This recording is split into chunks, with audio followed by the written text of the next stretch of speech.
Avatar sequels. What we know so far. Who hasn't heard or seen the famous Avatar movie? Sure thing, we all did. The film made a huge success, which is no surprise due to its remarkable plot and amazing production.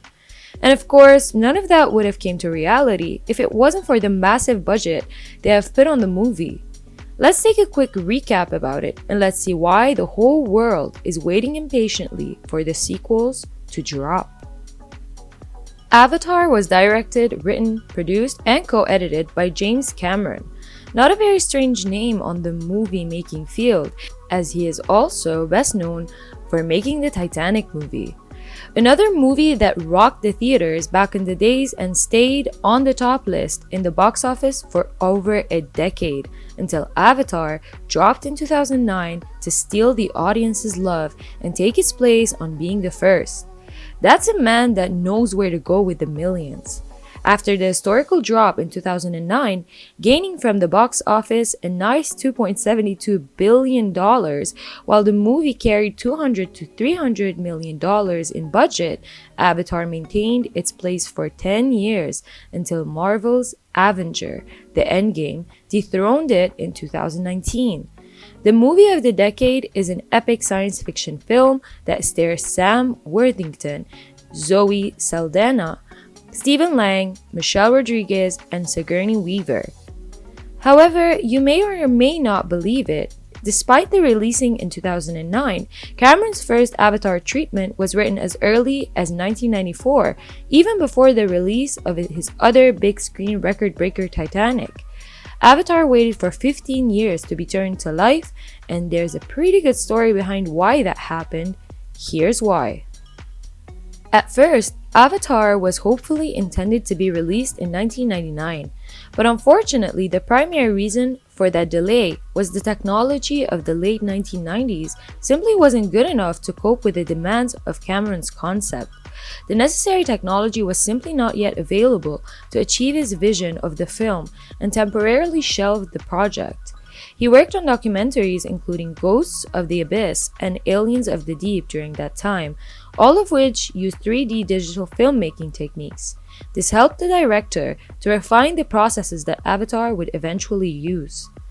According to a 2007 interview with EW, projects such as King Kong and Peter Jackson's Lord of the Rings trilogy convinced Cameron that the world was ready for Avatar, and production truly began in 2005, with 20th Century Fox backing up with cash.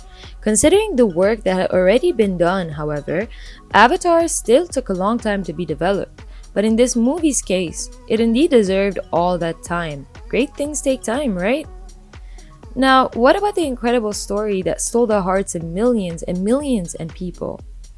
It all started in year 2154, where a human colony on a distant planet named Pandora was established.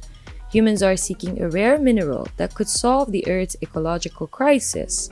Pandora, whose atmosphere is poisonous to humans, is inhabited by the Naivzi, a species of 10-foot tall, 3.0 meters, blue-skinned, sapient humanoids that live in harmony with nature and worship a mother goddess named Awa. To explore Pandora's biosphere, scientists use Naiv's human hybrids called avatars, operated by genetically matched humans. Paraplegic Marine Jake Sully decides to take his brother's place after he was killed in a robbery to a mission on a distant world of Pandora. There he learns of greedy corporate figurehead Parker Selfridge's intention of driving off the native humanoid, Naivi, in order to mine for the precious material scattered throughout their rich woodland. Jake collects information of the indigenous race and their community in return for the spinal surgery that will repair his legs for the cooperating military unit spearheaded by gung-ho Colonel Quaritch, while at the same time attempting to penetrate the Naivi's people through the use of an identity avatar. While Jake begins to bond with the native tribe and quickly falls in love with the beautiful alien Neytiri, the restless colonel moves forward with his ruthless extermination tactics, forcing the soldier to take a stand and fight back in an epic battle for the fate of Pandora. In 2006, 3 years before the release of the film, Cameron stated that if the movie was successful, he will definitely start working on sequels. In 2010, he said the film's widespread success confirmed that he would do so. The sequels were originally scheduled for release in December 2014 and 2015. He claimed that while discovering other moons of Polyphemus, the sequels would expand the universe. The first sequel will focus on the Pandora Ocean and feature more of the rainforest as well. The sequels were confirmed as continuing to follow the characters of Jake and Neytiri. It was also implied that the humans would return as the antagonists of the story.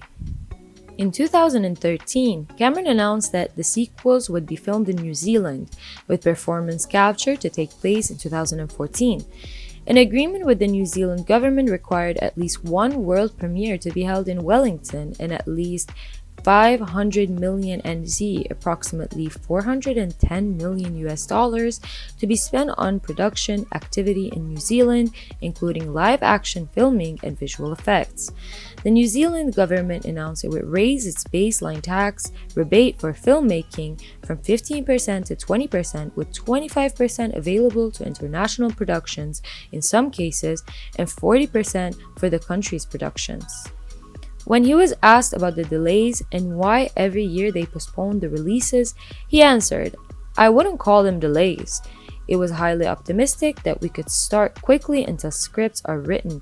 If there's no scripts, there's nothing, right? The scripts took 4 years. You can call it that a delay, but it's not really a delay because from the time we pushed the button to really go make the movies until now, we're clicking along perfectly. We're doing very well because of all the time that we had to develop the system and the pipeline and all of that. We weren't wasting time, we were putting it into tech development and design. So when all the scripts were approved, everything was designed, every character, every creature, every setting.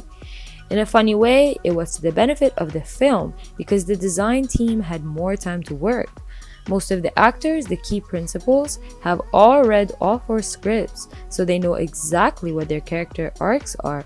They know what they're doing, where they're going, they know how to modulate their arc now across the first 2 films. He was optimistic that the delays would not harm the film's success, comparing it to his films Terminator 2, Judgment Day, and Aliens, which were both commercially successful sequels released 7 years after the original films. Now that we had a glimpse of the movie series, we can indeed confirm that after more than a decade waiting for the sequel to be announced, it is now official, with not only 1 sequel, but 3 and maybe 4. And for the even better news, Cameron also confirmed that Avatar 2 is 100% complete while talking to Arnold Schwarzenegger in a video call ahead of 2020 Austrian World Summit Environmental Conference. He also stated that COVID hit them like it hit everybody and lost about 4.5 months of production. He also continued by clarifying that as a result of that, they rolled around 1 more full year for a release in December of 2022. That's been announced already, he explained, and that doesn't mean he has an extra year to finish the film, because the day they deliver Avatar 2, they'll just start working on finishing Avatar 3. He also stated that Avatar 3 is now at 90% done with shooting and that both the sequels were shot together to gain more time. Although the last 2 sequels have been reportedly greenlit, Cameron stated in a November 2017 interview, "Let's face it, if Avatar 2 and 3 don't make enough money, there's not going to be a 4 and 5. Most of the cast from the first Avatar will be returning in Avatar 2, with the sequel once again set to be led by Sam Worthington's Jake and Zoe Saldana's Neytiri, while CCH Pounder will be back as Morat, Neytiri's mother. On the human front, Giovanni Ribisi will reprise his role as Parker Selfridge, and Joel David Moore will once again play Dr. Norm Spellman. Perhaps most intriguingly in terms of familiar faces will be Sigourney Weaver and Stephen Lang. Weaver is confirmed to return, but has said she'll be playing a different character from Dr. Grace Augustine, with set photos suggesting she may be a Na'vi. Meanwhile, Lang's Colonel Miles Quaritch will also be back despite dying in the first film, though how remains to be seen.